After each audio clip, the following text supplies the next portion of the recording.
Barchaga assalomu alaykum. Xo'p, hurmatli do'stlar, iltimos anaqaga yozib yuborasizlar, chatga yozib yuborasizlar. Men eshitilyapmanmi va ko'rinyapmanmi? Plyus bor, shu va shunga o'xshash. Demak, anaqalarni yozib yuborsanglar.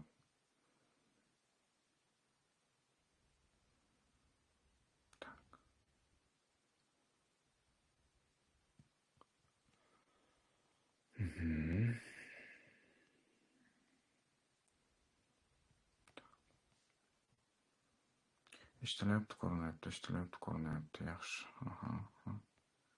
Xo'p.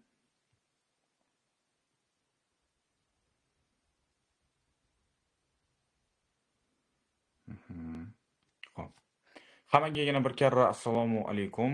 Hormanglar, yaxshimisizlar, ahvollaringlar qanaqa? An'anaviy efirlarimizda ko'rishib turganimizdan juda ham xursandman. Xo'p, demak. Tak, sekin yig'ilishaverasizlar. Ungacha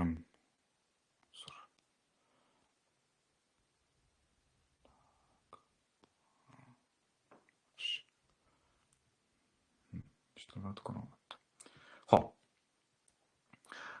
O'rtoqlar, значит, nima desa bo'ladi? Kelinglar, sizlarni o'zingizlardan men so'ramoqchiman. Просто savollar уже ko'payib ketibdi. Juda ham ko'plab savollar yozib tashlabsizlar. Sizlar bilan kelishib olishimiz kerak bo'ladi. Agardaki ziyodallar bugun faqatgina savollarimizga javob bering deydigan bo'lsanglar, bugun savollaringizga javob beraman-da. Yokida shanba kuniga yokida keyingi haftaga kimnidir razbor qilib beraman. Agar yo kimnidir vaziyatini razbor qilib aytib bering, biza ko'raylik, guvoh bo'laylik, eshitaylik deydigan bo'ladigan bo'lsanglar, uni ham tanlashinglar mumkin bo'ladi. Sizlarni nima deydi, aytganinglardan kelib chiqib turib, o'rtoqlar, men harakat qilib beraman. Sizlar nima desanglar shu bo'ladi. Shu sababli chatga yozamiz. Kim faqat savollarimizga javob bering bugun deydigan bo'lsak, desa, demak, savol-javob. Razborni keyin qoldiringlar desa, razborni keyin qoldiramiz. Savollarga javob. Okey, yaxshi. Xo'p.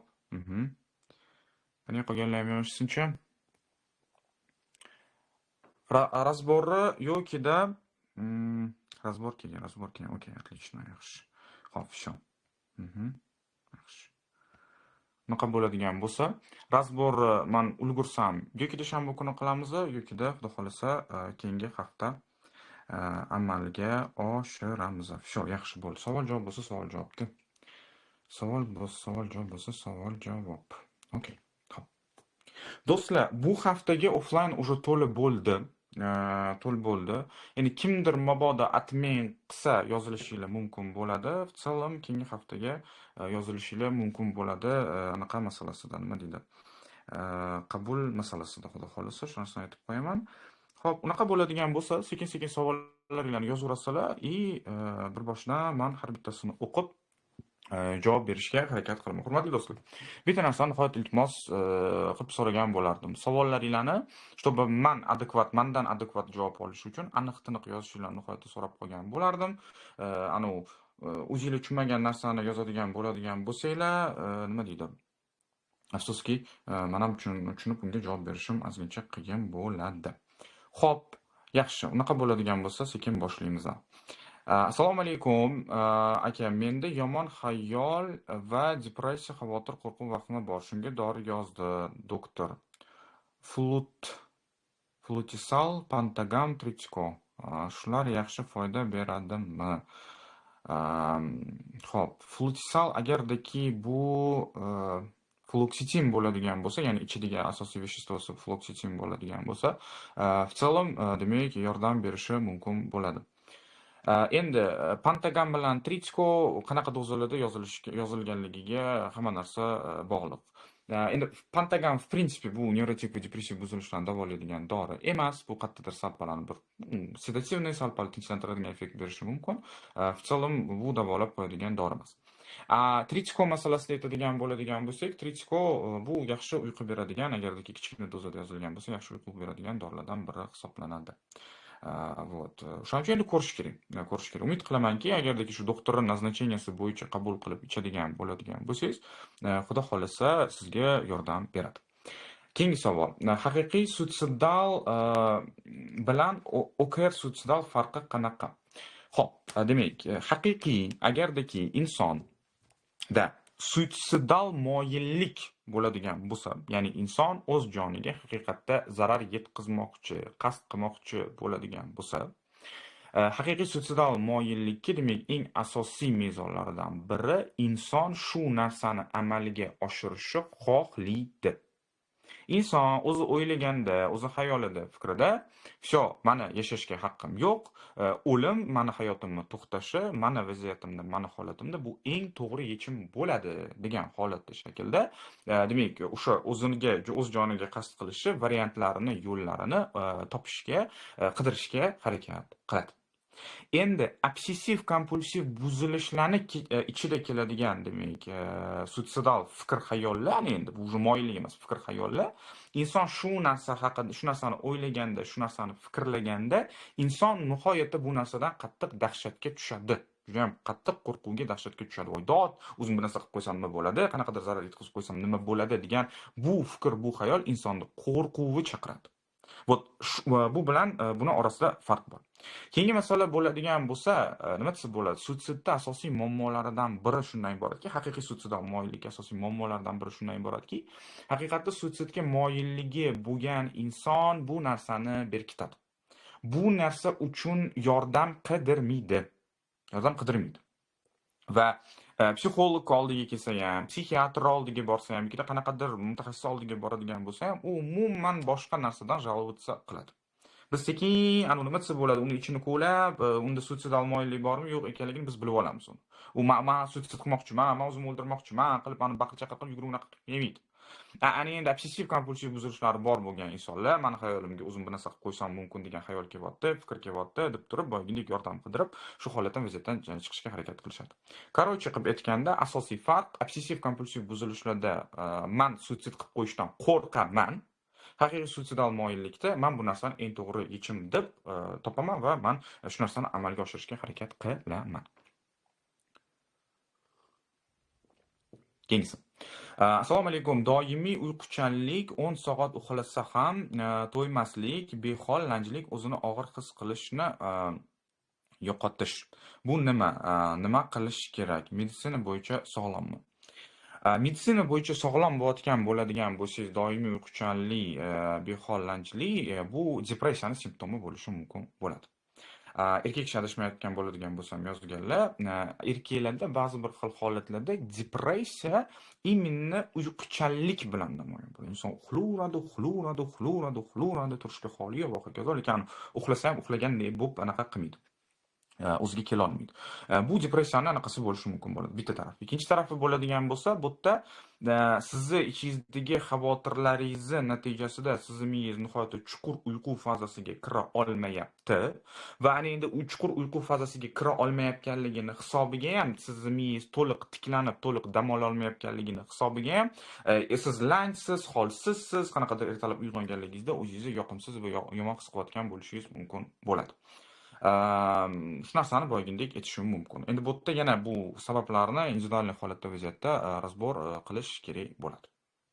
Вот. Assalomu alaykum, yaxshimisiz? Nevrozdan 6 yil azob chekdim, lekin Xudoga shukr, kurashib ancha ortda qoldim. Lekin fobiya hali ham xavotirim bor, asosan yopiq joylar. Masjid, shahardagi tirbandliklarda biroz xavotir bosadi, lekin kuchli bo'lib e'tibor qilmayman. Buni ildizini kesishni iloji bormi? Xo'p, juda ham yaxshi savol. Biz juda katta ehtimol bilan yokida agorafobiyani, yokida sitsofobiya haqida gapiramiz. Endi shotaki agorafobiyaga vaziyatingiz holatingiz ko'proq tortyapti. Endi ko'proq ana o'sha o'zingizni olib qochayotgan joylaringizga borishingiz, o'shada turib berishingizni men sizga shu masjid bo'lsa masjid, misol uchun tirbandlik bo'ladigan bo'lsa tirbandlikda turib berishingizni nihoyatda tavsiya qilgan bo'lardim. Endi mana shu joyda o'zi как раз bugungi efirda masalan bitta zo'r narsani tushuntirib aytib bermoqchi edim. Men bu narsani oldin hech qachon ijtimoiy tarmoqlarda aytmaganman. Men bugungi kunda Bitta zo'r kitob eshityapman hozir. Nima desa bo'ladi? Sport boshlashi o'rtoqlar nima foydasi bor, bilasizlarmi? Endi kimga qanaqa? Menga sportda bergan juda katta foydasi bu kitob eshitishim uchun imkoniyat bo'ldi. Demoqchi bo'lganim o'shani bego'y дорожкада qulog'imga naushnik taqib olib, полный hozir kitob eshityapman-da. Kuni kecha men Stop Signal degan bitta kitobni eshitishni boshladim. Payshanba kuni eshitdim, уже ozgincha boshladim, ozgincha tugab qoldi. Bu yerda kim rus tilini biladigan bo'lsa, kitobning nomi Stop Signal.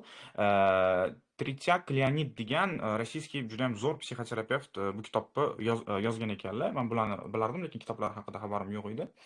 Nevrotik buzilishlardan juda ham chuqur, har taraflama zo'r tahlil qilingan, вообще nevrozdan ipidan ignasigacha men cho'tki tushunib olishni, bilib olishni xohlayman deyotgan bo'ladigan bo'lsanglar, imенно mana shu kitobni eshitishinglarni men juda ham katta tavsiya qilgan bo'lardim. Bekordan bekorga bunga hozir sakrab ketganligim yo'q. Men mana shu savolingizga ham shu narsani bog'lab javob beraman. O'rtoqlar, bir narsani to'g'ri tushuninglar. Любой nevrotik buzilishlardagi, depressiv buzilishlardagi xavotir, qo'rquvlar bo'lib ham qo'shtirnoq ichidagi fobiyalar, men o'zimdan ketib qolaman, mana mazam bo'lmay qolishim mumkin, men o'lib qolishim mumkin, men aqldan ozib qolishim mumkin, men o'zimga o'zim suitsid qilib qo'yishim mumkin kabi любой mana bunaqangi qo'rquv, xavotirlarni hammasi bu nima desa bo'ladi? Aysbergga uchi hisoblanadi. Любой siz aytayotgan qo'rquvingizni, xavotiringizni tagida juda ham katta boshqa psixologik kontekst, psixologik mazmun bo'lgandek yotgan bo'ladi. Misol uchun aytadigan bo'ladigan bo'lsam, menga kelishadi, men o'zimdan ketib qolishdan qo'rqyapman, bo'lganda o'zimga zarar berib qo'yishdan qo'rqyapman, aqldan ozib qolishdan qo'rqyapman degan holatda kelishadi. Yoki deb bo'ladigan bo'lsa, o'lib qolsamchi, hayotimni как будто oxirgi kunlarini yashab o'tayotgandek, men misol uchun o'lim qo'rquvi faqat meni bezovta qilaveradi degan holatlar, vaziyatlarni aytishadi-da. Shu insonlarni biz hayotimda chuqurroq nima desa bo'ladi, ko'rib tahlil qiladigan bo'lsak, misol uchun o'lim qo'rquvi deyotgan odam hayotida o'limdan o'lib qolishdan qo'rqayotgani yo'q. O'lib qolishdan qo'rqayotganligi yo'q. Prosta mana shu odam oxirgi 1 yil ichida, 2 yil ichida, 10 yil ichida o'zi xohlagan hayotni yashay olayotganligi yo'q. O'zini yoki o'ziga bermayapti, o'zi xohlayotgan hayotni yashashga yoki unga berishmayapti. Endi men bunaqangi o'zimdan ketib qolaman, hushimdan ketib qolaman, misol uchun nazoratimni yo'qotib qo'yaman, aqldan ozib qolaman degan aksariyat qo'rquvlarning tagi bu har doim ijtimoiy qo'rquvlar hisoblanadi. Odamlar aqldan ozib qolishi, misol uchun suitsid qilib qo'yishi yoki deb bo'ladigan bo'lsa, hushidan ketib qolishdan qo'rqishmaydi. O'sha aqldan ozib qoladigan bo'lsa, suitsid qilib qo'yadigan bo'lsa, u haqida, o'sha aqldan ozgan qo'shtirnoq ichida suitsid qilgan odam haqidagi boshqa insonlarning fikri o'zgarib qolishidan qo'rqishadi. Shu sababli ham demoqchi bo'lganim, biz mana bunaqangi ekspozitsion psixoterapiyalarni qilishimiz mumkin. Siz borasiz, qayta-qayta isbotlaysiz, o'zingizga ko'rsatasiz, o'zingizni bo'lmini xavfsizlikda, bexatarlikda his qilasiz. No. Agardaki mana bu qo'rquvni kelib chiqishiga sababchi bo'layotgan bo'lgandek ildiz sabablar o'zgartirilmaydigan, joyga keltirilmaydigan bo'ladigan bo'lsa, o'rtoqlar, mana bu bezovtalik, mana bu qo'rquv biridan ikkinchisiga, uchinchisidan to'rtinchisiga yoki siz 50 marta ekspozitsiya qiladigan bo'lsangiz ham ketmaydigan bo'ladi demoqchiman. Tak что yana qayta hammaga rekomendatsiya qilaman. Stop Signal degan kitobni Stop Signal degan kitobni eshitib ko'rishinglarni yoki o'qib ko'rishinglarni. Xo'p, dальше. Illyuziya nima? Ya'ni shizofreniyada ham bor bo'lar ekan, qanaqa nevrozdagi illyuziya bilan farqi? Qarang. Nevroz bilan shizofreniyaning orasida bitta kategorический farq bor. Bu aytayotganimdek. U ham bo'ladigan bo'lsa, shizofreniyasi bor bo'lgan odam ko'rayotgan, eshitayotgan, sezayotgan illyuziyalari va hokazosiga gapirayotgan hamma gapiga 100% ishonadi. То есть, men xudoman, men payg'ambarman, meni hozir o'ldirishmoqchi, menga hozir zarar berishmoqchi va hokazo degan gap so'zlarga shizofreniyadan aziyat chekayotgan inson 100% ishonadi. Nevrotik buzilishlari bor bo'lgan inson bo'ladigan bo'lsa, u постоянно shubhada bo'ladi, unaqa emasmikan, bunaqa emasmikan. Men hali birorta nima bo'ladi, shizofreniyadan aziyat chekayotgan insonni ko'rganim yo'q-da, men hozir shizofreniya bo'lib qolishim mumkin, men aqldan ozib qolishim mumkin degan qo'rqib xavotir oladigan. Lekin nevrotik va depressiv buzilishdan aziyat chekadigan insonlarning hammasida men buni qilayotganmikan, aqldan ozib qolmayapmanmikan degan qo'rquv, xavotirlar misol uchun bo'ladi demoqchiman. То есть, qo'pol qilib aytganda, o'zingizdan shizofreniya qidirayotganligingizni o'zi juda katta ehtimol bilan sizda nevrotik buzilishga ketayotganligini anglatadi demoqchiman. Endi shizofreniyani illyuziyasi, tam nevrozni illyuziyasini klassifikatsiya qilish sizga все-таки hech narsa boyginlik bermaydi agarki siz tam vrach psixiatr yoki tam klinik psixolog bo'lmaydigan bo'lsangiz. Assalomu alaykum. Yoshim 17da. Men amakimni o'limini ko'rganimdan keyin qattiq qo'rquv bo'lib uyg'onib qoldim. 2 oydan oshdi, haliyam qo'rquv o'limdan yomon qo'rqib qoldim. Umuman qo'rqmas edim. O'sha kundan keyin o'limdan qo'rquv, uxlasam, uyg'onmasamchi degan yomon xayollar kelaveradi. Bo'g'zimga nimadir tiqilib turibdi. Kechasi uxlamoqchi bo'lsam, yuragim tashlab urayotganga, siltanib ketayotganga o'xshayapman. 2 oydan oshiq shu holat bo'lyapti. Shu kun miyamda aylanib turibdi faqat. Tilim xuddi orqaga ketayotgandek bo'radi. O'zim qanaqadir kasal bo'lsamchi degan xayollar, lekin doktorga tekshirtirdik, soppa-sog'man. Faqat shu o'lim, voy ana hozir o'laman, bo'ldi, уже o'ldim degan xayollar kelaveradi. Nima qildim, maslahat bering. Birinchi o'rinda 17 yosh ekansiz, ota-onangiz bilan birgalikda vrach psixiatrga borib, qo'rquv xavotirni nazorat qilishingizga sal-pal yordam beradigan boshlang'ich etapda dorilar iching. Undan u yog'iga dorilardagi bo'layotgan o'zgarishingizdan kelib chiqib turib, u yog'iga psixoterapiya bilan boyagindek shug'ullanish kerak bo'ladi. Endi juda hali yosh ekansiz, bu boyagindek bundan sertichkalar ham qo'shibdi savolingizga. Bu narsani men har kuni eshitaman. Kimdir boyagindek kapellitsadan keyin mazam qochdi, qon ko'rganimdan keyin mazam qochdi, ot go'shti yeganimdan keyin mazam qochdi, qarindoshim o'lgandan keyin mazam qochdi degan holatlarni o'zatlarni aytishadi. Tushunasizlarmi? То есть, da aytishimiz mumkin, o'lim ko'rganligingizdan, misol uchun o'limni ko'rganligingizdan ta'sirlangansiz, qo'rqqansiz degan gap so'z aytishimiz mumkin bo'ladi. No, уже psixikangiz bu narsa sodir bo'lgungacha bo'lgan davrda уже истощенияda bo'lgan, уже toliqishda, уже charchoqda, уже qanaqadir ma'lum bir bosimlarda bo'lganda. Chunki nima desa bo'ladi? Insonni psixikasi, insonning ruhiyati уже 3-4 yoshdan u yog'iga adashmayotgan bo'ladigan bo'lsam, hozir sal-pal yoshni adashtirayotgan bo'lishi mumkin. 7 yoshgacha bo'lgan davrda bola o'lim nima ekanligini tushunishni, anglashni boshlaydi. Bizning psixikamiz o'lim nima ekanligini 7 yoshgacha bo'lgan davrimizda уже bilishni boshlaydi-da. Shu sababli demoqchi bo'lganim, o'lim va o'lik nima ekanligini уже plus-minus tushungan, bilib bo'lgansiz. Просто уже miyangizda resurs qolmagan bo'lganligi uchun, ungacha ham уже определенно серьезно bosimlarda, напряжениyalarda yashagan bo'lganligingiz uchun bu holat sizga nihoyat o'tkir ta'sir qilgan demoqchiman. Так что birinchi psixiatr, ana undan u yog'iga psixoterapiya qo'shish kerak bo'ladi. Xo'p. Sharoitim og'ir, birlamchi qo'rquv, vahima, panikalarda OKRlarni Telegramda audio podkastlaringizdan qo'lga oldim. Iltimos, mablag'im yo'q. 1 soat konsultatsiya qilib bering. Hadya individualni xudo xolasa. Tak, aytganlaringizni davom ettirib ketaman. Xudo xolasa anaqaga yozilsangiz gaplashamiz. Nima deydi? Razborga yoziladigan bo'lsangiz, men imkon darajada harakat qilaman. Assalomu alaykum. Menda bo'g'ilish, holsizlik, bosh, bo'yin, orqa tomon uyushganga o'xshash og'riqlar, yuragim har-harda tez urib ketadi. Uyquda bezovtalik kam, uyqulik, oyog'im muzlashi, har-harda ertalabdan ko'nglim aynishi, qorin g'ildirash, uyushish, qo'rquvga o'xshagan narsalar 2 marta kuzatildi. Endokrinolog hujayralarga tushdim. Analizlar yaxshi chiqdi. Bu kasallik nevroz bo'lishi mumkinmi? Tinchlantirishga glitserin tashlab turuvdim. Biror tabletka ayta olasizmi? Yo'q, men hech qanaqa tabletka ayta olmayman.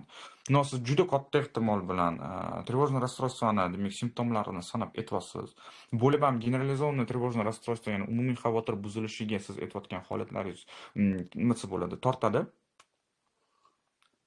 Shu sababli glitsin bu yerda absolyutno hech narsa yordam beradigan narsa emas.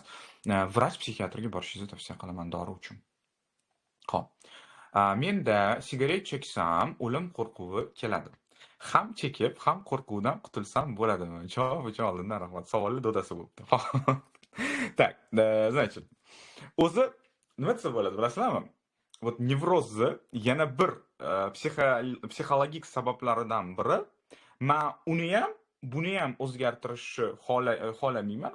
Undan ham bundan ham voz kechishni xohlamayman, lekin men o'zim xohlaganimdek bo'lishni xohlayman degan narsa ham o'z insonni yaxshigina nevrozga olib kelib qo'yadi demoqchiman. Endi sigaret masalasida, chekish masalasida aytadigan bo'ladigan bo'lsak, bunaqa narsa. Oldin biz tushunib olishimiz kerak, sigaret biz bilan nima qilishini. Sigaret, nikotin, demak, inson qabul qilganda insonni ma'lum bir fiziologik особенностidan, o'zgachaligidan va insonni psixoemotsional holatidan kelib chiqib turib, turlicha effektni, turlicha natijani berishi mumkin bo'ladi. Deylik, agardaki siz bo'shash o'zi mana plus minus xotirjamsiz, lekin yana ham расслабиться qilish uchun, bo'shashish uchun chekadigan bo'ladigan bo'lsangiz, nikotin sizni haqiqatda bo'shashtiradi, haqiqatda sizga nima desa bo'ladi, расслабиться qilgan effektni beradi. Endi buni ikkinchi tarafi bor. Agardaki siz bazaviy o'zi tegida, qo'rquvda, xavotirda, напряженияda, bosimda turgan bo'ladigan bo'lsangiz, siz nikotinni qaysidir ko'rinishda iste'mol qilganingizdan keyin bu sizni o'sha qo'rquvlaringizni, xavotirlaringizni ko'tarishi mumkin bo'ladi. То есть siz o'lim qo'rquvingizni chekishingizga bog'lab olasiz, lekin уже ma'lum bir тревожный расстройствоning natijasida sizda уже определенный nihoyat yuqori darajada trevoga, xavotirda o'zi siz tek yashab kelyapsiz. Endi prosta bu nima desa bo'ladi, sigareta stimulyator effekti bo'lganligi uchun, shu sapal qo'zg'atuvchi effekti bo'lganligi uchun, aynan o'sha chekayotgan paytingizda yoki chekkaningizdan keyin bu narsa qanaqadir ko'payayotgandek, kuchayayotgandek bo'lishi mumkin bo'ladi. Endi keyingi versiya shundan iboratki, sizni juda katta ehtimol bilan hozir o'lib qolman, bir narsa bo'lib qolman deb yashab o'tgan panический atakangiz aynan siz sigaret chekkaningizdan keyin bo'lgan bo'ladigan bo'lsa, unda ham bizning miyamiz bu narsani eslab qoladi. Bu chekkanimdan keyin mazam qochgan edi, hozir yana chekadigan bo'ladigan bo'lsa, mazam qochishi mumkin degan holat, vaziyat bo'ladi. Endi в целом желательно ichmaslik kerak, chekmaslik kerak va hokazo qilmaslik kerak. Endi lekin bu yerda psixoterapiyada shunaqangi ikkinchi paradoksalniy nuqtasi bor-da. Demoqchi bo'lganim, biza mana menga aytishadi misol uchun insonlar, men davleniya o'lchamasdan, davleniya o'lchamaydigan bo'lsam, mazam qochib qolishi mumkin. Karvalol ichmaydigan bo'ladigan bo'lsam, mazam qochib qolishi mumkin degan narsani aytishadi-da. Shu narsani qilmasa ham, qilsa ham, misol uchun insonga hech narsa bo'lmasligini biz isbotlashimiz kerak bo'ladi o'zi psixoterapiyada. Misol uchun, qo'pol qilib aytganda, men misol uchun ta'sirlangan ichish sindromi degan o'zgarish bor. Misol uchun, men aytishadi qanaqadir tam suv ichsam, misol uchun ichim ketib qolishi mumkin degan holatda vaziyatda inson o'zini suv cheklab, qo'rquvda, xavotirda yashaydi. Inson psixoterapiyaning vazifasi insonni suv ichib turib, lekin suv natijasida hech narsa bo'lmasligini isbotlash hisoblanadi. Так что nima desa bo'ladi? Bu yerda sizning vazifangiz chekadigan bo'ladigan bo'lsangiz ham, siz именно shu данный momentda chekishingiz natijasida o'lib netib qolmasligingizni plus minus o'zingizga isbotlashingiz kerak bo'ladi. Вот. Albatta, yana qaytaraman, chekish kerak emas. Xo'p. Nevrozda og'ir ishlarni qilsa bo'ladimi? Jismoniy mehnat foydalimi? Juda ham nevrozda og'ir ishlarni qilsa bo'ladi, jismoniy mehnat juda ham foydali, так что o'zingizni invalidga chiqarib olmasdan bemalol qilishingiz mumkin. No, yana qaytaraman. Agardaki sizda qanaqadir meditsinskiy og'ir mehnat qilishingizga показания bo'lmaydigan bo'ladigan bo'lsa, siz meditsinskiy soppa-sog'siz, просто sizda условно там qanaqadir nevrotik va depressiv buzilish ketyapti, bu sizni hech qanaqasiga jismoniy nuqtai nazardan cheklamaydi. Так что bemalol harakat qilsangiz bo'ladi. Так, дальше.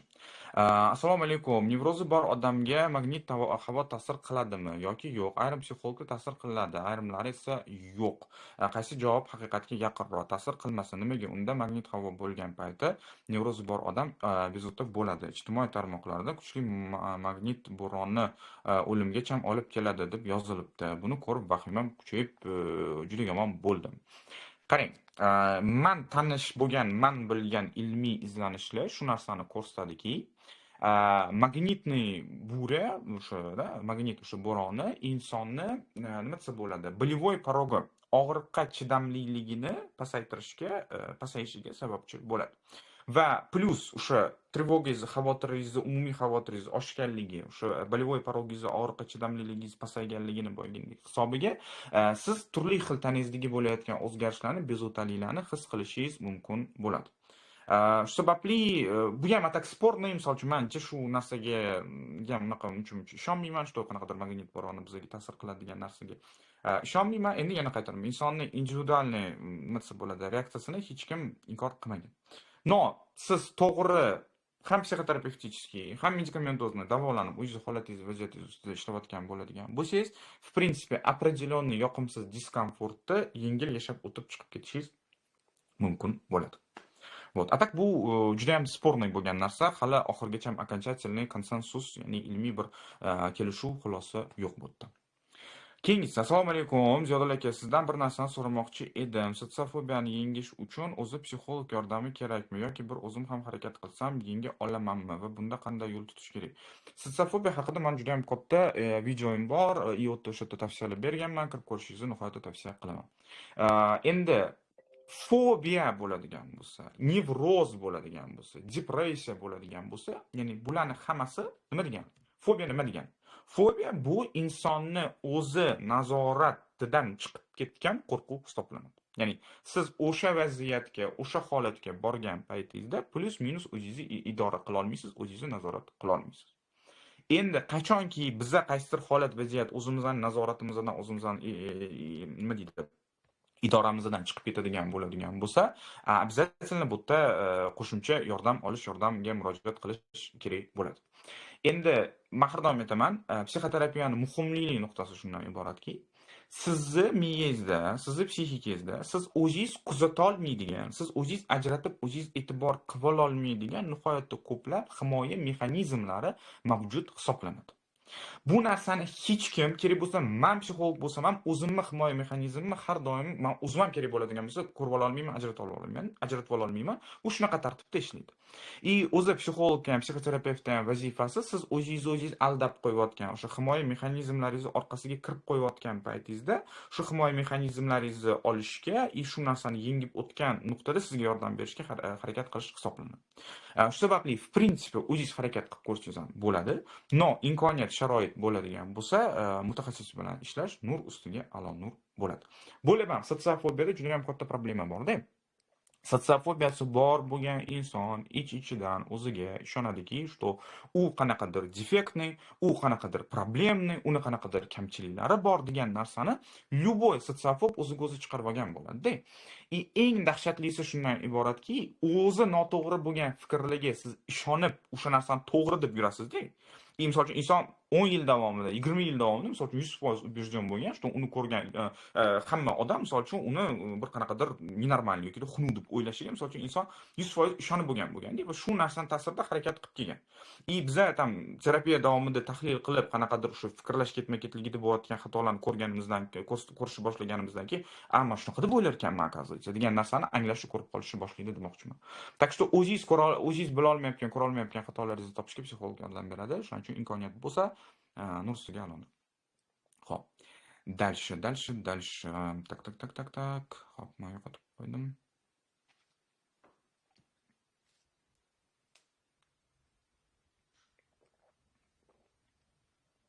Assalomu alaykum. Nima uchun vahima, qo'rquv, bezovtalik kech tushganda boshlanadi? Chunki siz kun davomida o'zingizni juda ham ma'lum bir o'sha emotsional bosimda, emotsional напряжениеda olib yurasiz. Kun davomida sizga yoqmaydigan, sizni bezovta qilayotgan juda ham ko'plab vaziyatlar, holatlar bor. Mana shu narsalarni o'zingiz siqib yurasiz. Kechqurun bo'lmayman, расслабиться qilaman degan paytingizda bu hammasi ko'tarilib chiqadi. Dальше. Meni xayolim doim yurganimda hech narsaga qiziqish yo'q, yuragim og'rigandek, infarkt bo'layotgandek xavotirda yuraman. Faqat yotgim keladi. Bu nevrozmi yoki prostatadan ham bo'ladimi? Endi prostatadan bo'lishini bilmadim-u, siz aytgan narsa juda katta ehtimol bilan trevojno-depressiv расстройстволарga, xavotirli depressiv buzilishlarga xos bo'lgan holatda aytyapsiz. Buni endi prostatani bu yerda в принципе aloqasi yo'q. Xo'p. Keyingisi, assalomu alaykum. Menga nevroz deb tashxis qo'yilgan. 2 yil bo'ldi. Davolanishni to'xtatganman. Yuragimda kuchli og'riq bor. Teraboz, validol ichib yuraman. Og'riqlarim ko'payapti. Jigarda, yurakda. Nima qilishim kerak? Davolanaymi? Asabimgami? Qayerimni tekshirtirsam o'sha joyingga davolan deydi. O'tingga tosh bor, oldir deyishgan. O'tdan bo'lishi mumkinmi?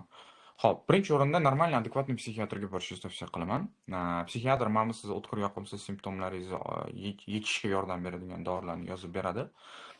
Endi yoshingizga qarab turib, qanaqadir yondosh kasalliklaringiz bo'lishi hech kim inkor qilmaydi. Qo'rquv, xavotir va hokazolar bu immuniy emotsional holat hisoblanadi. Bu narsani ustida ishlash kerak bo'ladi. Birinchi etapda psixiatrga borasiz, dori-darmonni ichasiz, kerakli dorilarni.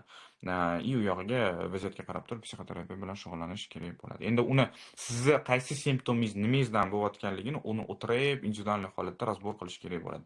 Nima jigardan bo'lyapti, nima yurakdan bo'lyapti va hokazoni uni tahlil qilish kerak bo'ladi. Xo'p, menda 1 yildan buyon nevroz, lekin tekshiruv barchasi sog'lom chiqadi. Ayni paytda menda faqat holsizlik, tursam ko'zim qorong'ilashishini kuzatilyapti. Shu sababli ham faqat uydan chiqmay bir xilda yotaman. Ba'zida hech kim bilan gaplashgim kelmaydi. Hayotimda quvonchni yo'qotib qo'ygandayman go'yo. Nima maslahat berasiz? Bu depressiyaga aylanib ketdimikan nevrozimda? Juda katta ehtimol bilan boshlangan depressiv fazani tasvirlayapsiz. Maslahat и psixoterapevtический davolanish kerak bo'ladi. Assalomu alaykum, yaxshimisiz? Jalaxon, imrozdan ancha yaxshi bo'lib qoldim, lekin ora-orada mazam bo'lmay davleniya o'z-o'zidan oshib ketadi. Et-betim og'risa darrovaqmi qo'rquv keladi, lekin holatim yaxshi. Ozgina ichimda xavotir bor xolos. Avvalgidek xotirjam bo'lamizmi? Qo'rquv xavotirlaringiz bilan to'g'ri ishlaydigan bo'ladigan bo'lsangiz, xotirjamligingizga qaytishingiz mumkin bo'ladi. No, bu yerda серьезный harakat qilib mehnat qilish kerak bo'ladi. Juda katta ehtimol bilan, endi bilmayman, nimadan yaxshi, nimaga nisbatan solishtirib yaxshi bo'ldim deb aytyapsiz. No, siz sanayotgan holatlar bu klassический nevrotiический buzilishlarni simptomlari, holatlari hisoblanadi. Так что, balki darajasi ancha-muncha yengillashgandir. No, lekin holatingiz ustida hali ishlashingiz kerak. Assalomu alaykum. Men 3 oy oldin kapelnitsa olgan edim. Birdaniga reaksiya berib yubordi. Qo'rqoq bo'lib qoldim. Avval ham masjid janozalariga borsam shunday bo'lardi.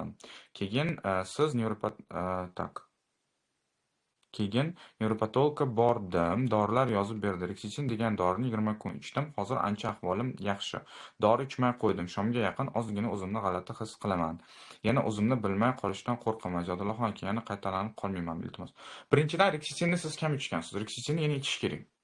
Rexetin endi effekt beraman deyotgan paytda siz juda katta ehtimol bilan Rexetiningizni boyagindek to'xtatgansiz.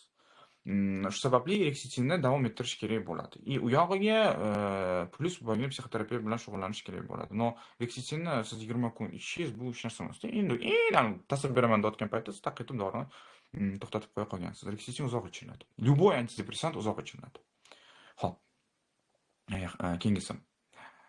Tak, menda ham vahima, xavotir kuchli. Hozirda 20 kundan buyon Afabazol SP ichyapman. Orada o'zimni yomon his qilib, boshim ishlamayotganga ham o'xshab qiynalyapman. Dorini ziyoni yo'qmi ko'p ichsam? SP Afabazol в принципе ziyoni yo'q. Точнее, SPani unaqa ziyoni yo'q. Endi SPani hali ichish kerak bo'ladi, chunki 20 kun yana qaytaraman. U Rexetin bo'lsin, u SP uchun hali bo'lsin, u yetarli darajada boyagindek muddat emas. Antidepressantlarni demak ichish kerak bo'ladi. И желательно u yog'iga psixoterapiya bilan shug'ullanish kerak bo'ladi. Xo'p, salom. Shom vaqti har xil simptomlar qiynaydi. Dori ichaman, psixiatr yozgan. Dorilarni nima qilish kerak? Nevroz, asab kasallimi? Javob uchun rahmat. Dorilaringizni ichasiz, nima qilasiz? Nevroz, asab kasalligi. Plus minus shunaqa. Xo'p, assalomu alaykum. Menda bosh girillab charpalak bo'lib aylangan. Shundan keyin nevrozni hamma alomatlari bo'lib o'tyapti. Ichimda qo'rquv chiqadi. Yurak tez urishi, tomoqqa narsa tiqilishi, havo yetishmaslik, bir narsa ovqat yeyotgandek og'irroq uyqusizlik, charchoq, bosh aylanishi, miyam to'xtovsiz ishlaydi. Nevrozdan qutulsa bo'ladimi? Xuddi chuqurlikka boshqa dunyoga tushib qolganga o'xshayman. Yordam bering. Nima bo'ladi? Qutulsangiz bo'ladi, to'g'ri ishlaydigan bo'ladigan bo'lsangiz, to'g'ri mutaxassislarni tektiradigan bo'ladigan bo'lsangiz, ishlash kerak. Boring, psixiatrga boring, mani qabulimga yoziling, yoki boshqa psixologga boring, shu narsa bilan shug'ullanadigan ishlash kerak. Shu holatda vaziyatning nevrotik buzilishga yaqin bo'lgan holatda anaqa e'tiborsiz. Bosh mana chirpirab aylanib ketishiga man anemiya bor yo'q ekanligini исключать qilishingizni sizga tavsiya qilgan bo'lardim. Вот agardaki, ya'ni gemoglobinlaringiz, ferritillaringiz, temirlaringiz hammasi joyida bo'ladigan bo'lsa, unda bu bizning tarafdan bo'lishi mumkin bo'ladi.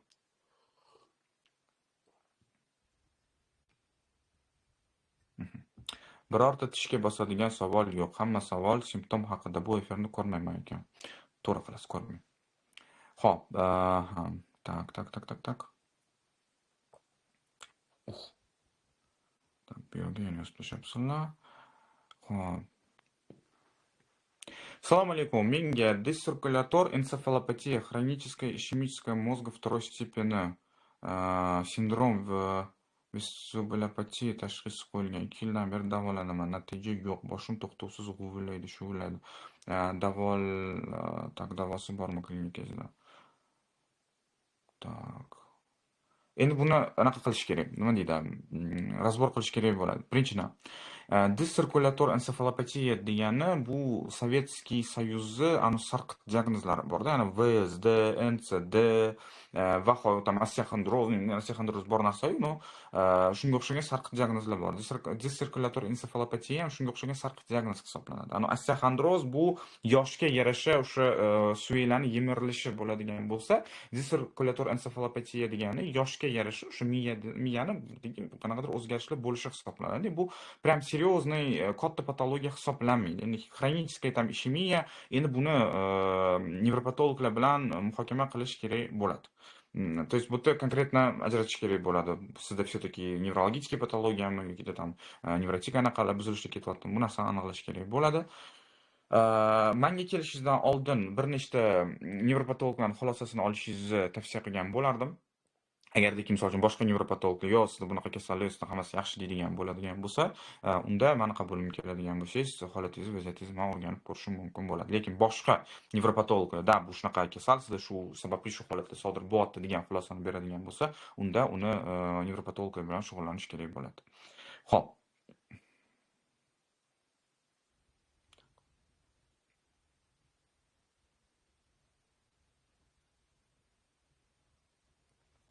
yaxshi savol.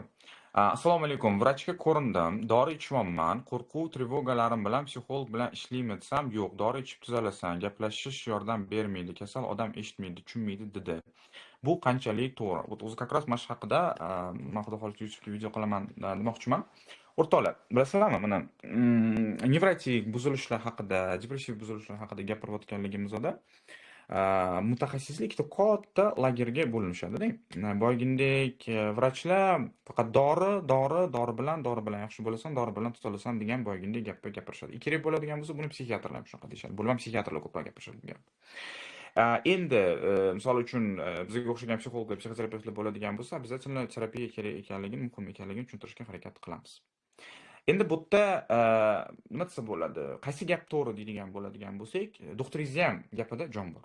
Demoqchi bo'lganim, agar sizni simptomlaringiz, hozirgi kundagi holatingiz, vaziyatingiz nihoyatda og'ir bo'ladigan bo'lsa, sizni eshitishga holingiz, kuchingiz yo'q, siz bir joyda o'tira olmayapsiz, siz kechasi bilan uxlay olmayapsiz, вообще ishtahangiz yo'qolib, hech bola ovqat yeyolmayotganingiz yo'q. Tanangizda juda ham og'ir yoqimsiz simptomlar ketayotgan bo'ladigan bo'lsa, boshlang'ich etapda simptomlaringizni sal-pal dori orqali pasaytirishimiz, tushirishimiz kerak bo'ladi va dorini natijasini kutishimiz kerak bo'ladi. Misol uchun menga ham qabulimga kelishsa, men ko'rib turibman, insonni hali psixoterapiyaga kuchi, resursi yo'q. Insonni haqiqatdan meni gapimni eshitishga, meni gapim qulog'iga kirib, men aytayotgan bir vazifani amalga oshirishga вообще resursi yo'q. Chunki yana qaytaman, uxlayotgani yo'q, yeyotgani yo'q, ichayotgani yo'q, bir joyda o'tira olmayotganligi yo'q bo'ladigan bo'lsa, oldin boshlang'ich muddatda men tam doktorga jo'nataman deb, tam dorini 1 oy, 1,5 oy menga ichib keyin qaytib kelasan degan holatda vaziyatda aytaman. Endi, вот umuman terapiya yordam bermaydi. Terapiya qo'sh tirnoq ichida faqatgina gaplashib o'tirish degan narsa ham o'rtoqlar yolg'on gap. То есть nima desa bo'ladi? Psixoterapiya yordam beradi agardiki u to'g'ri terapiya bo'ladigan bo'lsa, agardiki u to'g'ri qilinayotgan, amalga oshirilayotgan bo'ladigan bo'lsa. Endi psixoterapiya har doim qo'shilishi kerak bo'ladi, чтобы siz dorilar yordamida birlamchi bo'lmang, sal-pal o'zingiz yengillikni olganingizdan keyin u yog'iga imенно qo'rquvlaringiz, shu fobiyalaringiz, xavotirlaringiz, ichki konfliktlaringiz, shu munosabatlaringiz orasida bo'layotgan problemalar, o'zingiz anglamayotgan emotsional muammolaringiz ustida u yog'iga psixoterapiyada boyinlik shug'ullanish kerak bo'ladi demoqchiman. Endi o'rtoqlar, agardiki o'sha reksitinmi, balomi, battarmi, o'sha bitta dori bilan hamma tuzalib qolganida edi, men nima desa bo'ladi, birorta patsientsiz, birorta klientsiz o'tirgan bo'lardim. Hozir mana bitta meni 60 tadan oshiq odam ko'rmayotgan bo'lardi. Ko'rmayotgan bo'ladi. Tushunasizlarmi? Meni qabulimga уже 10 yildan beri ertalabdan kechgacha dori ichgan odamlar kelishadi. 3 yildan beri, 10 yildan beri, 5 yildan beri men u antidepressantni ham ichdim, bu antidepressantni ham ichdim, unaqasini ham ichdim, bunaqasini ham ichdim deb, nima desa bo'ladi? Kerak bo'ladigan bo'lsa, meni patsientlarim vrach psixiatr darajasida antidepressantni razbor qiladigan bo'lib ketishganda, fluoksetininda bunaqa reaksiya bo'ldi, men bunaqa ta'sir qildi, tam reksitinda unaqa bo'ldim. Tam fivarinda ham bunaqa bo'ldim qilib o'tirishadi-da, misol uchun. Agardiki o'sha dori bilan hammasi tuzalib hal bo'lib ketganda edi, menga birorta odam oldimga kelmagan bo'lardi. Yana qaytaraman, dorini muhim ekanligini, kerak ekanligini inkor qilmaymiz. Dori faqatgina simptomatik облегчение beradi, simptomatik yengillik beradi. Lekin toki siz o'zingiz bilan, manbitingiz bilan kelishib, o'tirib o'sha narsani psixoterapiyada amalga oshirmagunligingizgacha holat, vaziyat nima bo'ladi? Joyiga tushmaydi, joyiga kelmaydi. Misol uchun 10 yil dori ichib olmagan rezultatini odamlar 5-6 ta tam seansga kelgandan keyin olishyapti. Оказывается, shunaqa yashasa bo'lar ekan. Оказывается, mana bunaqa qilsa, mana bunaqa qilib ma'lum bir xatti-harakat qilsa o'zgarsa bo'lar ekan degan holatda, vaziyatda nima desa bo'ladi? Aytishyapti demoqchiman. Так что yana qaytaraman. Doktoringiz qaysidir momentda gapida jon bor, gapi o'rinli, lekin 100% qo'shilmayman. И maslaga yana bundan tashqari aytaman. U mayli. Mani gapimdir. Misol uchun, men o'zimni qo'pol qilib bitgan reklama qilayotgandir mana. Lekin xalqaro guideline bor deyiladi. Ya'ni xalqaro ma'lum bir muammoni, ma'lum bir shu kasallikni davolash hujjatlari bor-da. Misol uchun, shamollaganingda mana bunaqa dori ichishing kerak, misol uchun, mana bunaqa harakat qilishing kerak degan. Qo'pol qilib aytgan, onkologiya rak bo'lganingda mana bunaqa harakat qilishing kerak, mana bunaqa davolanishing kerak degan mutaxassislarning qo'lida qog'oz hujjati bo'ladi-da. Endi именно biz nevrotik, depressiv buzilishlar haqida gapirganimizda o'sha yerda har doim doriga psixoterapiyani qo'shgin degan joyi bor. Kognitiv xulq-atvor terapiyasi, tam psixodinamik psixoterapiya, tam межличностная tam psixoterapiya, kognitiv xulq-atvor, boshqa tam terapiyasini boshqa avlodlardan обязательно qo'shgin degan joyi bor. Britaniyani agardaki biz davolovchi guideline-larni ochadigan bo'ladigan bo'lsak, misol uchun, aytiladigan o'sha tam terapiyani davolashni psixoterapiyadan boshlagin degan narsa misol uchun aytiladi. Я вам скажу больше, bundan ham oshib ketaman. Hozirgi kunda rivojlangan davlatlarda, Amerika bo'lsin, Yevropa bo'ladigan bo'lsin, katta psixiatrik kasalliklarga, bipolar affektiv buzilishlarga, shizofreniyalarga ham уже dorini yoniga plus обязательно o'sha odam psixoterapiya bilan boygina shug'ullansin degan nima desa bo'ladi. Holatlar, vaziyatlar qo'shilyapti demoqchiman. Endi O'zbekistondagilar qo'shtirnoq ichida g'ordan chiqmasdan o'tirgan bo'ladigan bo'lsa, bu endi ularning problemasi hisoblanadi. Вот такие дела. Сейчас дальше davom etamiz. Hop. Так, все. Hop, unda o'qib chiqsam, ahvoli og'ir odamlar ko'p ekan menga o'xshab. Avvalambor Alloh hammamizga shifo bersin, doktorlar sabab chiqsin. Ilom etganingiz kelsin. Avtobusda ham yuramiz. Tak. Hop. Salom, menda doimiy bosh aylanishi, holsizlik bor. Xuddi mast odamdek yuraman. Qo'rquv bor, doimiy xavotirda yuraman. Bu yurakdan bo'lishi mumkinmi? Qo'rquv, xavotirda yurgan bo'ladigan bo'lsa, bu yerda hech qanaqa yuragingiz aloqasi yo'q. Assalomu alaykum. Nevroz, panika ataka, trevojность bilan xorijga ketsa bo'ladimi? Nevrozni TMS apparati orqali davolasa bo'ladimi? Va gipnoz orqali davolashga nima deysiz? Xo'p, yaxshi savol. Trevojный, panika ataka bilan trevojность bilan endi siz qanaqa chetga ketmoqchiligingizga, sizning nevrozingiz, depressiyangiz, trevogingiz nimaga bog'liq ekanligiga qarabda. Shu sababli bu yerda в целом qarshilik yo'q. Agardaki o'tkir fazada bo'ladigan bo'lsangiz, avvalambor salpal holatingiz, vaziyatingizni joyiga keltirib borishingizni tavsiya qilgan bo'lardim. Nega? Chunki chet elga borish eng katta problemasi bor. U ham bo'ladigan bo'lsa, dori недоступный. Dorini topib olish juda ham qiyin bo'ladi. Misol uchun, manda borda Yevropadan, tam Angliyadan, anaqadan, misol uchun tam Germaniyadan, Amerikadan, tam Koreyadan, Yaponiyadan misol uchun patsientlarim bor. Endi bilasizlar, chet elda siz doktor oldiga kirish juda ham qiyin, juda ham qimmat, boygindek dorilar juda ham qimmat hisoblanadi. Даже misol uchun elementarni Rossiyani o'zida ham shu sababli nima desa bo'ladi, salpal avvalambor o'zingiz holatingiz, vaziyatingizni joyiga keltirib olib, kerakli doktorlarga murojaat qilib, shu dorilaringizni zapas qilib olib ketishingizni men tavsiya qilgan bo'lardim. Endi по поводу TMS bilan, TMS haqida gapiradigan bo'ladigan bo'lsak, TMS nima degan? TMS degani transmagnitная стимуляция mozga degan shunday haqiqat apparat bor.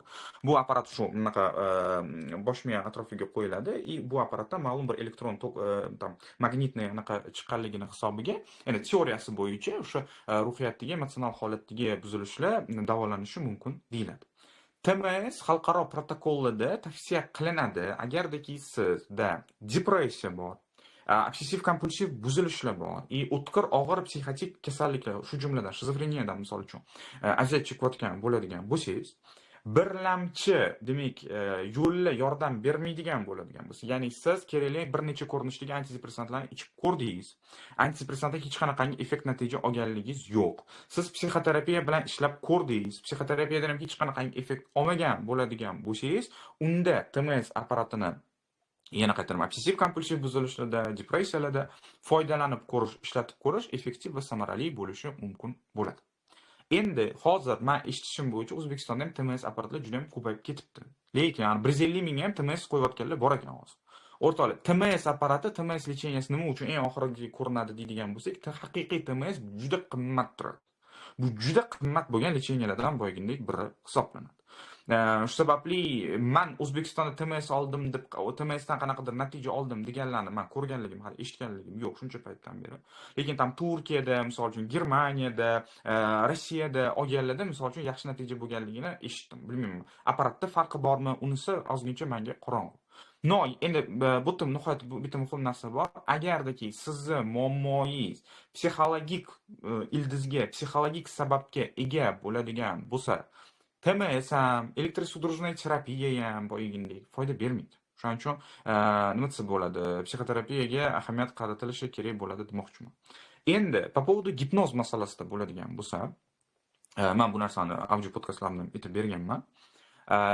Tushunasizlarmi? Nevrozni o'zi birinchi davolashni boshlash, bu o'sha 18-asr o'rtalari, oxirlari kelib shu nevroz birinchi shu isteriya deb aytilgan paytida o'rganish, davolashni boshlash gipnozdan boshlangan. Gipnozdan boshlangan-da, lekin agardaki misol uchun gipnoz nevrozda effekt berganida, nevrozda foyda berganida edi, misol uchun psixoterapiyaning boshqa ko'rinishlari, boshqa shakllari rivojlanmagan bo'ladi. Endi hozirgi zamonaviy inson uchun agardaki siz qo'pol qilib aytganda vысшее образованиеңiz bor, misol uchun dunyoqarashingiz keng, siz qanaqadir har xil informatsiyalar, har xil ma'lumotlar o'qiyotgan bo'ladigan bo'lsangiz, vряд ли biz sizni gipnoz bilan qanaqadir bir narsa qilib o'zgartirib davolab qo'yamiz. Bu bitta nuqtasi. Ikkinchisi bo'ladigan bo'lsa, gipnozni bitta xavfli tochkasi, xavfli opasniy nuqtasi bor. Biz gipnozda bitta simptomni olishimiz mumkin. То есть sizni qo'pol qilib aytganda boshingiz aylanayotgani, boshingiz og'riyotgani yoki qaysidir sizga mavjud bo'lgan qo'rquvni внушение qilish orqali, singdirish orqali, gipnoz orqali olishimiz mumkin bo'ladi. No, men bitta konkretni asosiy sizni o'sha nevrozingizga sababchi bo'lib turgan haqiqiy problema hal qilinmaydigan bo'ladigan bo'lsa, sizda olingan simptomni o'rniga boshqa joydan boshqa simptom paydo bo'lishi boshlaydi. Вот, так что gipnoz masalasida shu narsani boyagindek aytishim mumkin bo'ladi. Men paytida vaqtida gipnozni o'rganganman, harakat qilib ko'rganman, no, в принципе bir qanaqadir gipnozdan bir effekt bo'lganligini qilganligim yo'q. Endi gipnozni ishlatilinishi kerak bo'lgan ma'lum bir nuqtalari bor. Dissotsiativ buzilishlarda, qanaqadir posttraumatik holatlarda qaysidir ko'rinishda shaklda gipnoz ishlatilishi mumkin bo'ladi. No, prям nitsa bo'ladi. Nevrozda bilmadim. Xo'p, yopishqoq fikrlardan qanday qutulsam bo'ladi? Psixoterapiya orqali qutulsangiz bo'ladi. Kerakli dorilarni ichish orqali. Xo'p,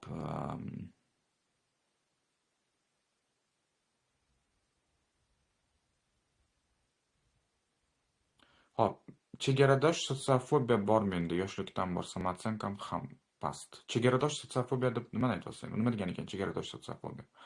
Birinchi marta eshitdim bunaqa narsani. To'liqroq yo'nalish berib yuboring.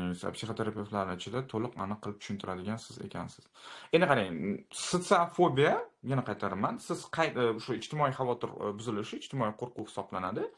Siz qayta boyagindek o'sha nima deydi, o'zingiz qo'rqayotgan, o'zingiz olib qochayotgan vaziyatlarga, holatlarga tushib, o'sha yerda qayta turib berish orqali bu holatdan, vaziyatdan plus minus chiqib ketsangiz bo'ladi. Sotsiofobiya bu juda katta mavzuda. Mani YouTube'da videoim bor. Обязательно o'shani kirib ko'rishingizni men sizga tavsiya qilgan bo'lardim. Samootsyenkangiz pastligi, bu o'sha samootsyenkangiz pastligining natijasida sizda sotsiofobiya paydo bo'lyapti, sotsiofobiya sizni samootsyenkangizni bo'lganda pastga tushiryapti. Endi men har doim aytaman, samootsenka divanda o'tirganingizda kuchli bo'lib, zo'r bo'lib ko'tarilib qolmaydi. Shu sotsiofobiyangizni qadamma-qadam yengganligingiz hisobiga, shu gapirishni, muloqot qilishga sekin-sekin harakat qilganligingiz boyginlik hisobiga samootsenka ham shunga yarasha ko'tarilishi, kuchayishi mumkin bo'ladi. Bu masalada shu narsani boyginlik aytishim mumkin.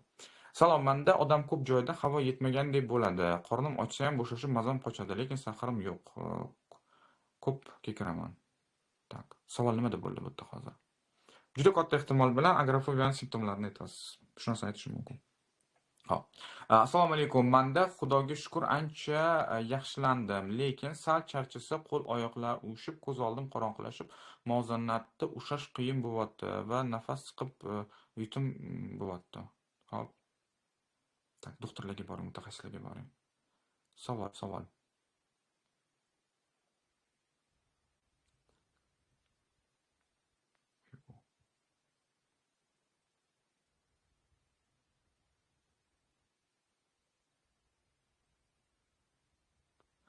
Assalomu alaykum. Tez-tez kayfiyatim o'zgaradi. Yoshim 19da. Miyamga har xil yomon xayollar tez-tez kelib almashib turadi. Shu payt kayfiyatim tushib ketadi yoki ko'tarilib ketadi. Kechqurun uyquga yotganimda hop, tak shunday xayollar bo'ladi. 20 soat 22:00 da yotsam, 1:00 da uxlab qolaman. Nima sababdan xayolim tez chalg'iydi? Ertalab uyg'onganimda ham holsiz xuddi miyam ichida bo'shliq bordek tuyuladi. Boshim ham shunday bo'ladi. Dejavyuga o'xshagan xayollar ham keladi. Bu nimadan shunday bo'ladi? Jiddiy kasalligim yo'q, boshqa joyim yaxshi, lekin ko'zimda -2 bor. Hop, tak. Endi qarang, bunaqa narsa. Siz aytayotganiqa, bu endi sizni shaxsingizni trevojno-мнительный deymiz, ya'ni o'sha ta'sirchan, xavotirga beriluvchan ekanligini уже belgisi isboti hisoblanadi.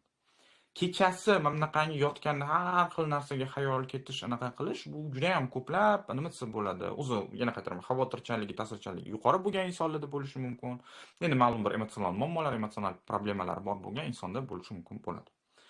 Endi hozir konkretno bu nima sababdan bo'layotganligini men sizga aytib berishim, tushuntirib berishim masalancha juda ham qiyinroq, chunki sizni to'liqroq o'rganish kerak bo'ladi. No, kimda-kim o'sha kechasi yotganida katta butun hayotidagi problema-yu muammolarini o'ylaydigan, eslaydigan, shunaqa uyqusini qochirib yuboradigan odamlarga mana bitta aytadigan umumiy tavsiyam bo'ladi o'rtoqlar. Kechasi uyquga yotayotgan paytingizda o'zimiz bilan o'zimiz to'g'ri gaplashgan holatda kechasi o'sha har xil xayol, fikrlar haqida o'ylashni o'zimizga o'zimiz aytishimiz kerakki, men bugun hayotimdagi mana shu yetishmovchiligim, mana shu problemam, mana shu og'rig'im, mana shu problemamni ertalab agar uyg'onganimdan keyin aktualniy bo'ladigan bo'lsa, o'sha paytda o'ylayman deb turib, o'zingiz bilan o'zingiz dogovor kelishingiz kerak bo'ladi demoqchiman.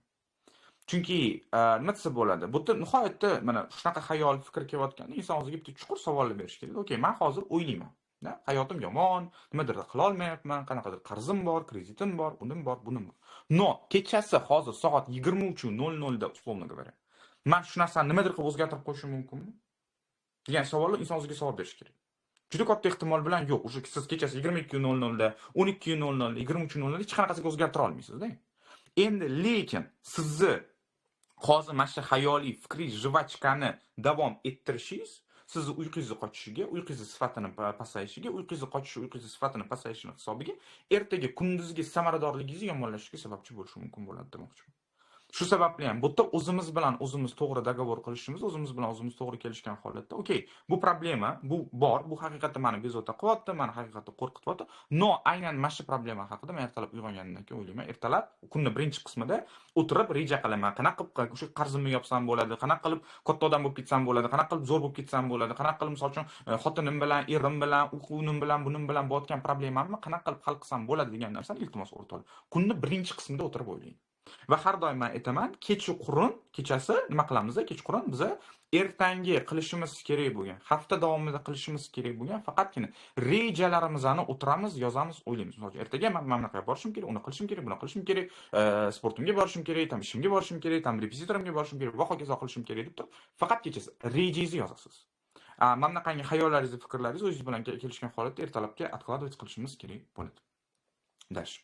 Assalomu alaykum. Nevroz, panikическая атака, тревожность bilan tak bu savolga javob berdim.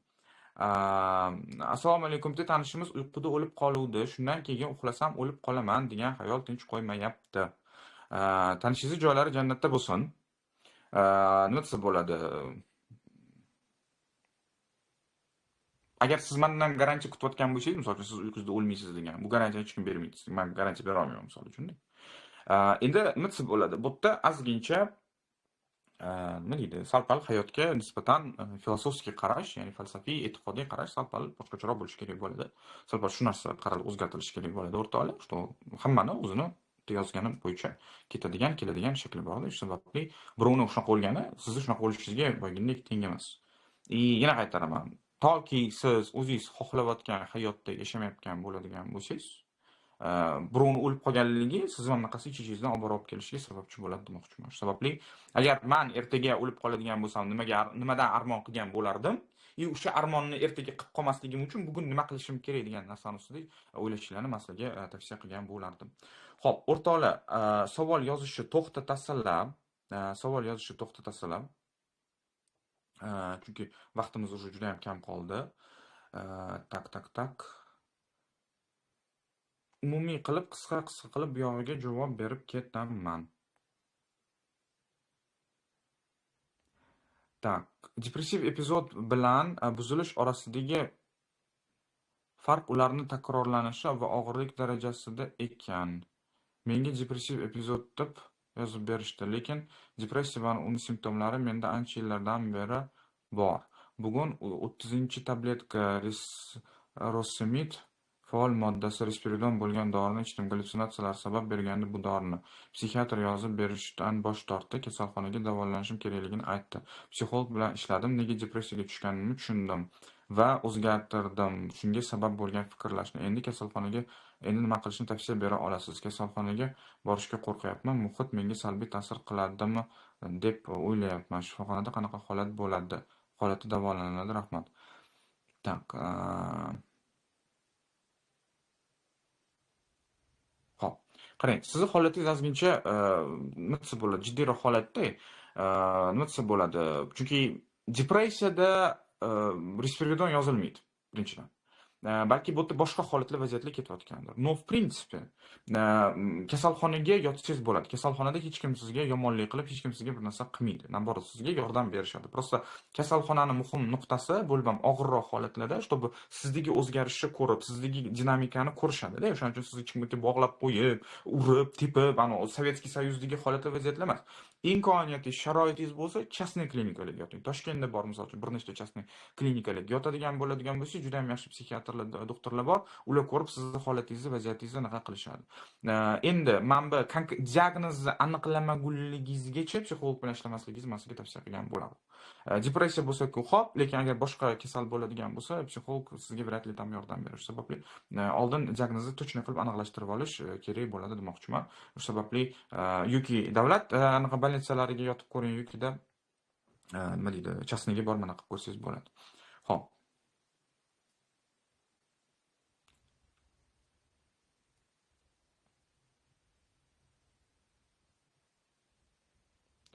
Так. Assalomu alaykum. Meni tomog'im bo'g'ilyapti, narsa tiqilyapti. Qachonki insonlar bir-birini orqasidan yomonlaganligini eshitsam, bu insonlardan qochish kerakmi yoki o'tirib berish kerakmi? Lekin u yaqinlaringiz bo'ladigan bo'lsa. Globus isteriya. Tushunarli. Endi qarang, haqiqatda biz yaqinlarimizga nimadirlarni yetkazib bera olmayotgan, ko'rsatib bera olmayotgan paytimizda qaysidir momentda bizga simptomlarimiz bu yerda yordamga keladi demoqchiman. Agardaki siz haqiqatda yashayotgan muhitingiz juda ham toksichniy bo'ladigan bo'lsa, juda ham zaharli bo'ladigan bo'lsa, emotsional nuqtai nazardan, bu yerda imkon darajada chegaralanishga bo'lgandek harakat qilish kerak bo'ladi. O'sha muhitdan, o'sha demak vaziyat imkon darajada. No, endi bu hozir siz aytayotgan gapingizdan kelib chiqib turman, plus-minus aytaman. No, yana ham vaziyatga qarash kerak bo'ladi. Noma'lum bo'g'ilish, naq qilishi bu baribir ham mutaxassislar bilan ishlash kerak bo'lgan holatlardan, vaziyatlardan biri hisoblanadi. Hop.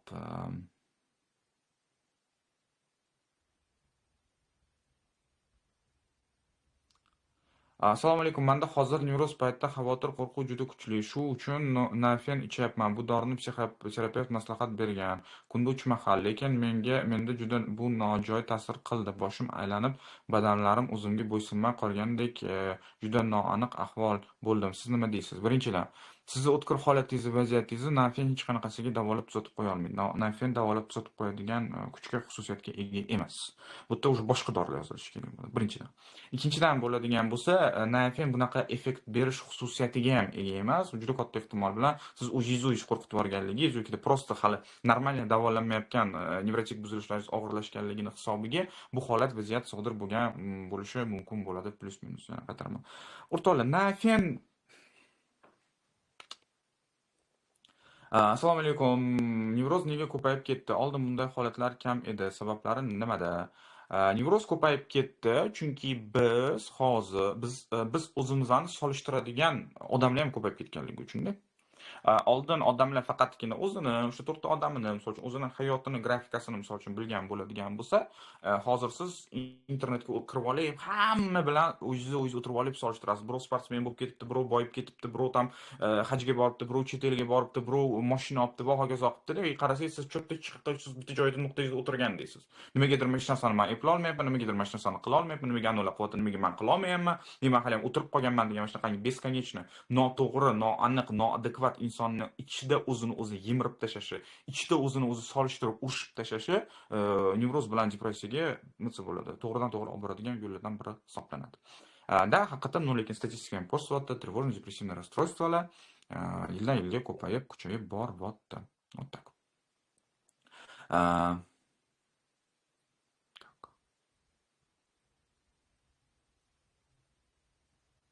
Assalomu alaykum. Asab kasalliklari ko'p kasalliklarni keltirib chiqaradi deyishadi. Nevrozda ham asablar charchaydi. Sizning fikringiz qanday? Nevroz ham asoratlar qoldirishi mumkinmi? Nima desa bo'ladi? Shunaqangi bir paradoksalniy effekt bor-da. Nevroziklar в целом baquvvat fizический nuqtai nazardan. Nima desam bo'ladi? Nevrozni yana bitta katta yordami, любой nevrotik bu ipохондрик. Ipохондрик kim? Ipохондрик ertadan kechgacha o'zidan kasal qilib, doktor yugurib, analizga borib, bor bo'lishi mumkin bo'lgan, endi qo'pol qilib aytganda kerak bo'ladigan bo'lsa, rivojlanaman demoqchi bo'lgan опухолni ham nevrotik oldindan topib, davolab, уже soppa-sop plus-minus yashaydi demoqchiman. Shu sababli ham nima desa bo'ladi? Men 10 yildan beri, 15 yildan beri nevrozi bor bo'lgan insonlarni ko'ryapman. Ular bir qanaqadir serьезный asorat olib, bir nevrozi qanaqadir og'ir kasallikka o'tib ketdi degan narsani в принципе ko'rganligim yo'q. Endi bu yerda insonni sog'lom bo'lishiga har doim bir nechta omilli faktor bo'ladi-da. То есть sizni hayot tarzingiz, ovqatlanishingiz, misol uchun va hokazolar bu yerda bunga ham qo'shiladi demoqchiman. Shu sababli в целом siz plus-minus sog'lom turmush tarzida yashaydigan bo'ladigan bo'lsangiz, holatingiz, vaziyatingiz ustida to'g'ri ishlab harakat qiladigan bo'lsangiz, nevroz sizda qanaqadir serьезный og'ir asorat qoldirib, ertaga sizni og'ir dahshatli kasallikka boygindek duchor qilib qo'ymaydi. Shu narsani boygindek aytishim mumkin. Xo'p.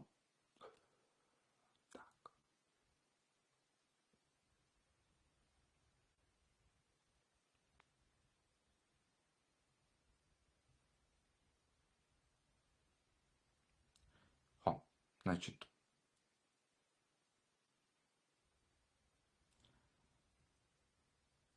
Assalomu alaykum. Xotirani qanday qilib kuchaytirish mumkin? Xotiram susayib, eslab qololmayapman yoki bironta dori ichiladimi? Endi sababga qarash kerak bo'ladi.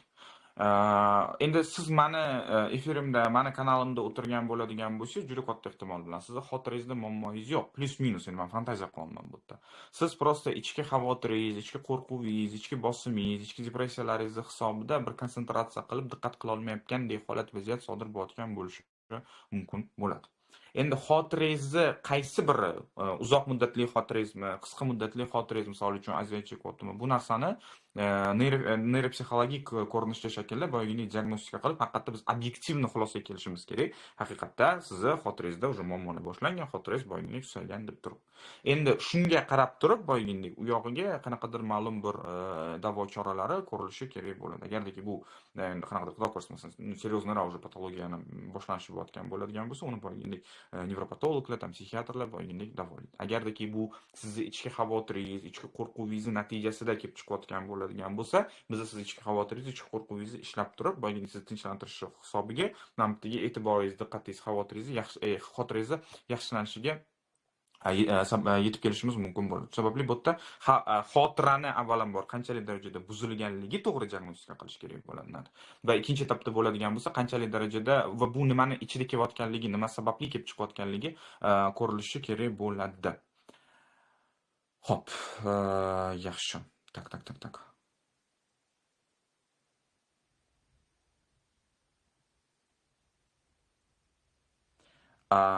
Hozir.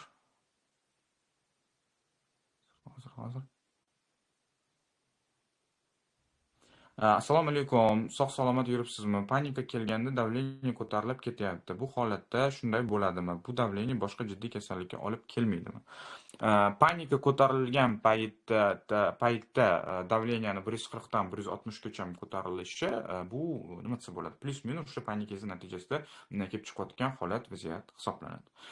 Endi nima desa bo'ladi? Imkon darajada o'sha panikani, o'sha xavotir, o'sha panik atakalarni joyiga qo'yishga harakat qilish kerak bo'ladi, чтобы ertaga nima desa bo'ladi? Bu bunaqangi surunkali gipertoniyaga o'tib ketib, anaqa bo'lib qolmasligi uchun. Вот, ну, в целом, в принципе, inson qo'rqayotgan, xavotirlanayotgan paytida uni qon bosimini, yuragining pulsini oshib ko'tarilishi bu absolyutно normalniy holat hisoblanadi. Endi sizni yuragingizda boshqa jiddiy, серьезный kasalliklar bo'lmaydigan bo'ladigan bo'lsa, bu sizni hayotingiz va salomatligingiz uchun absolyutно nima deydi, bezarar hisoblanadi. Salom, men depressiyada ishlab yuribman. Endi bugun oshqozonim og'rib, butun tanam zirqirab, og'riq bo'lyapti. Xuddi Covid'dagi og'riqdan bo'lyapti. Nima qiling? Doktorga boring. Xo'p, qisqa muddatli xotirachi. Qisqa muddatli xotirani susayish haqida gapirayotgan bo'ladigan bo'lsak, qisqa muddatli xotira shu diqqat, e'tibor, konsentratsiyani bitta joyga qarata olmaslik, bu bizning shu ichki xavotirimizni, ichki qo'rquvlarimizni natijasida sodir bo'layotgan bo'lishi mumkin bo'ladi. Xo'p, hurmatli do'stlar, qanaqa efir yoqdimi, eshitildimi, meni yo'qotib qo'ymadinglarmi? Iltimos, anaqaga ozgincha yozib boradigan bo'lsanglar. Xo'p. Tepadagi deyarli hamma savollarga qoldirmasdan plus-minus javob berdim.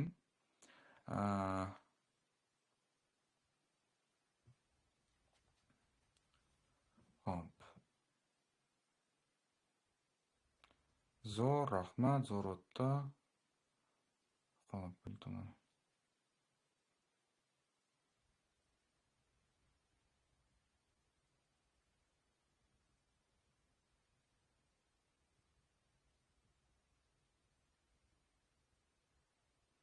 Hop, Rexicin va Olfrex ichyapman. Yuragim ba'zida bezovta qiladi. Shu dorilar bilan vaziyatdan chiqib keta olamanmi? Bu dorilarni samolyotda olib keta olamanmi?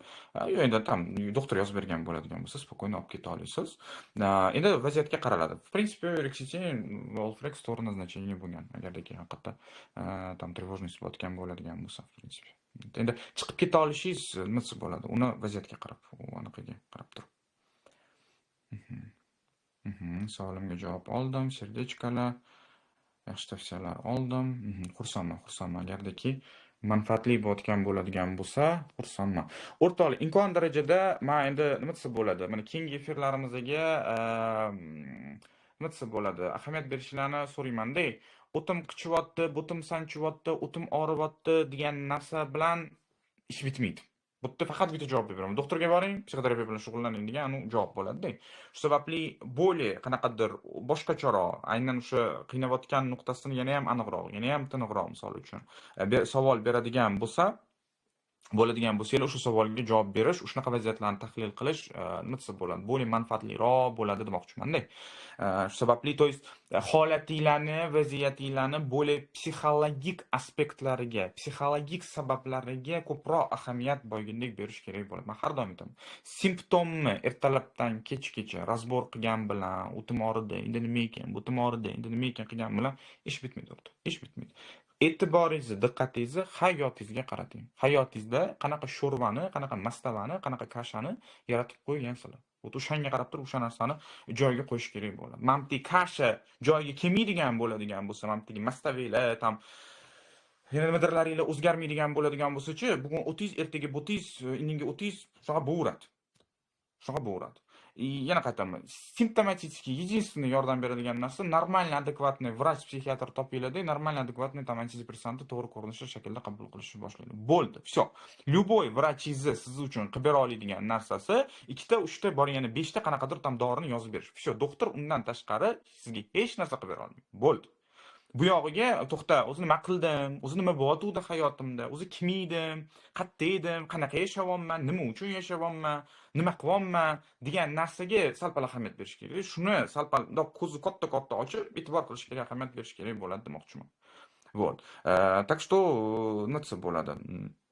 Shu narsani qilasiz. Zapisni o'tkazib yuborganlar, xudo xolisa imkon yozilgan bo'ladigan bo'lsa, men YouTube'ga joylayman, qayta ko'rib, savol eshitolmay qolgan joylaringlarni, kirolmay qolgan anaqalarni eshitishinglar mumkin bo'ladi. Всё, barchaga kattakon rahmat o'rtoqlar. Xudo xolisa Keyingi safar точно va'da beraman, anaqa bo'ladi, nima deydi, razbor qilamiz jonli. Вот. И yanayam vaziyatlarni men yarki примерlarda ko'rsatib berishga harakat qilaman. Sog' bo'linglar, salomat bo'linglar. Hammaga xayr.